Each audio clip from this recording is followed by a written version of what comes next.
BBC news আন্তর্জাতিক সংবাদে আপনাকে স্বাগতম। শুরুতেই সংবাদ শিরোনাম, এরপর বিস্তারিত। পাকিস্তানের সশস্ত্র হামলায় একই পরিবারের ৬ জন নিহত। যুদ্ধে রাশিয়ার হয়ে লড়াই করছে ১৭০০ জনেরও বেশি আফ্রিকান সেনা।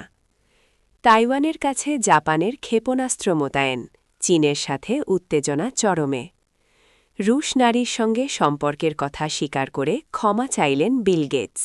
এতক্ষণ শুনছিলেন সংবাদ শিরোনাম, এখন বিস্তারিত।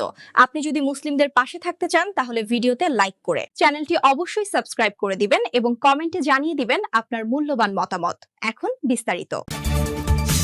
পাকিস্তানে সশস্ত্র হামলায় একই পরিবারের ৬ জন নিহত। পাকিস্তানের বেলুচিস্তানের কেচ জেলার বুলেদা তেহসিলের মিনাজ এলাকায় সশস্ত্র হামলায় একই পরিবারের ৬ জন নিহত হয়েছেন। এদের মধ্যে নারী ও শিশু রয়েছে। পুলিশ এ ঘটনার সত্যতা নিশ্চিত করেছে। খবর সামা টিভির। পুলিশ জানায়, দুর্বৃত্তরা একটি বাড়ি লক্ষ্য করে গুলি ছোড়ে এবং মর্টার শেল নিক্ষেপ করে। হামলার পর তারা দ্রুত এলাকা ত্যাগ করে। নিহতদের নাম মুসলিম, মোল্লা ইউসুফ, ফাজিলা, গুলনাজ, চাঙ্গেজ ও জাহরা। আহত হয়েছেন আব্দুল গাফফার এবং তার ২ মেয়ে সারা ও আয়শা। যুদ্ধে রাশিয়ার হয়ে লড়াই করছে ১৭০০ জনেরও বেশি আফ্রিকান সেনা। ইউক্রেন যুদ্ধে রুশ বাহিনীর পক্ষে ১৭৮০ জনেরও বেশি আফ্রিকান সেনা লড়াই করছে বলে দাবি করা হয়েছে। বুধবার ২৫ ফেব্রুয়ারি রাজধানী কিয়েভে ঘানার পররাষ্ট্রমন্ত্রী স্যামুয়েল ওকুদজেতো আবলাকাওয়ার সঙ্গে বৈঠক শেষে এক যৌথ সংবাদ সম্মেলনে এমন দাবি করেছেন ইউক্রেনের পররাষ্ট্রমন্ত্রী আন্দ্রি সাইবিহা।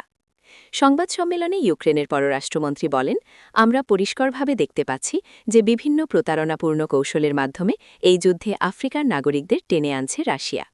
আমাদের কাছে থাকা তথ্য অনুযায়ী বর্তমানে আফ্রিকার বিভিন্ন দেশের ১৭৮০ জনেরও বেশি নাগরিক রুশ বাহিনীর পক্ষে লড়াই করছে।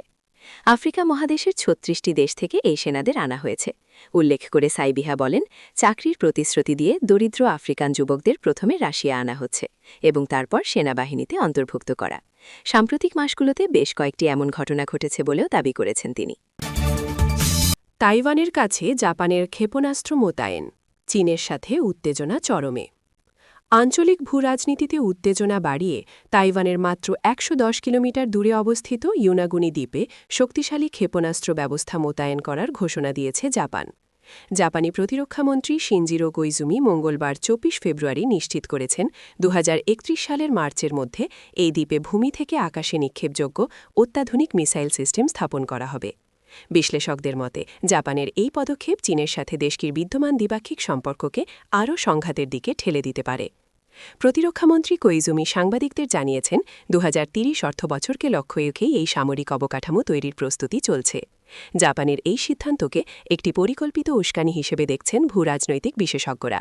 সেন্টার ফর ইন্টারন্যাশনাল গভর্নেন্স ইনোভেশনের সিনিয়র ফেলো আইনার টাঙ্গেন মনে করেন, প্রধানমন্ত্রী সানায়ে তাকাইচির আসন্ন ওয়াশিংটন সফরের আগে নিজের অবস্থান শক্ত করতেই টোকিও এই সময়টিকে বেছে নিয়েছে। মূলত তাইওয়ান ইস্যুতে জাপানের ক্রমবর্ধমান সামরিক সংশ্লিষ্টতা বেইজিংয়ের জন্য একটি বড় উদ্বেগের কারণ হয়ে দাঁড়িয়েছে। ঐতিহাসিকভাবেই জাপান ও চীনের মধ্যে তাইওয়ান নিয়ে বিরোধ দীর্ঘদিনের। তবে সাম্প্রতিক সময়ে প্রধানমন্ত্রী তাকাইচি সরাসরি তাইওয়ান সংঘাতে জাপানের সামরিক অংশগ্রহণের সম্ভাবনা নিয়ে কথা বলায় বেইজিং ক্ষুব্ধ প্রতিক্রিয়া ব্যক্ত করেছে। চীনের পররাষ্ট্রমন্ত্রী এই পদক্ষেপকে দেশটির আভ্যন্তরীণ বিষয়ে হস্তক্ষেপ এবং আগুন নিয়ে খেলা হিসেবে বর্ণনা করেছে। রুশ নারীর সঙ্গে সম্পর্কের কথা স্বীকার করে ক্ষমা চাইলেন বিল গেটস খ্যাত যৌন অপরাধী জেফ্রি এপস্টিনের সঙ্গে সখ্যতা এবং বিতর্কিত মেলামেশার অভিযোগে অবশেষে অনুশোচনা প্রকাশ করেছেন মাইক্রোসফটের সহ-প্রতিষ্ঠাতা বিল গেটস। সম্প্রতি এপস্টিন ফাইলসের নতুন নথি ও ছবি জনসমক্ষে আসার পর তৈরি হওয়া তীব্র বিতর্কের মুখে তিনি গেটস ফাউন্ডেশনের কর্মীদের কাছে আনুষ্ঠানিকভাবে ক্ষমা চেয়েছেন। বার্তা সংস্থা রয়টার্সকে দেওয়া এক বিবৃতিতে ফাউন্ডেশনের মুখপাত্র এই তথ্য নিশ্চিত করেছেন।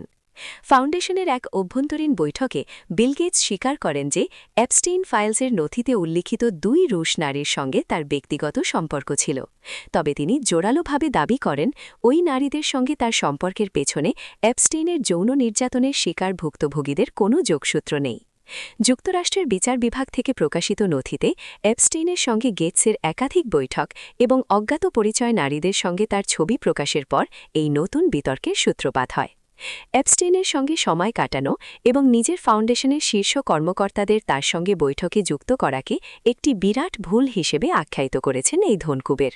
কর্মীদের উদ্দেশ্যে তিনি বলেন, নিজের ভুলের জন্য তিনি অত্যন্ত লজ্জিত এবং তার কারণে যারা বিব্রতকর পরিস্থিতির শিকার হয়েছেন তাদের সবার কাছে তিনি ক্ষমাপ্রার্থী।